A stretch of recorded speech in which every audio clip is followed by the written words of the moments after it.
Hi guys, welcome back to our channel మమ్మా and papa's world. So చాలా రోజులకి నేను ఒక వీడియో అయితే పోస్ట్ చేస్తున్నాను గాయ్స్, ఎందుకంటే చాలా ఎక్సైట్మెంట్లో ఈ వీడియో పోస్ట్ చేస్తున్నాను. మనం ఎక్కడో గోవాకి అటు సైడ్ వెళ్తే కానీ మనం ఈ పారాగ్లైడింగ్ అవి ఎక్కలేము. అలాంటిది ఇప్పుడు మన లోకల్లోనే చీరాలలోనే పారాగ్లైడింగ్ని ఇంట్రడ్యూస్ చేశారు. సో చాలా మంచిగా రెస్పాన్స్ ఉంది.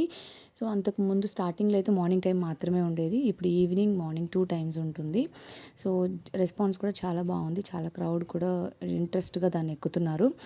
చాలా అంటే చాలా బాగుంది. ఎక్కడికో వెళ్ళి మనము మనీ ఎక్కువ స్పెండ్ చేసి వాటి కోసం వెళ్ళి ఎంజాయ్ చేయడానికి మనం వెళ్తూ ఉంటాము. బట్ ఇక్కడ మన లోకల్లోనే చీరాల్లోనే మనకి ఇది అవైలబుల్ ఉంది. అంత మాత్రమే కాదు, day by day Chirala beach దగ్గర అయితే చాలా అంటే చాలా ఎంటర్టైన్మెంట్ పరంగా ఇంప్రూవ్మెంట్స్ అయితే జరుగుతున్నాయి. రిసార్ట్స్, కొత్త కొత్త రిసార్ట్స్ అయితే కన్స్ట్రక్షన్స్ జరుగుతున్నాయి. అక్కడ మీరు చూస్తున్నారు కదా, అది కొత్తగా కన్స్ట్రక్ట్ అయిన resort, SR resorts. So stay tune guys for new update.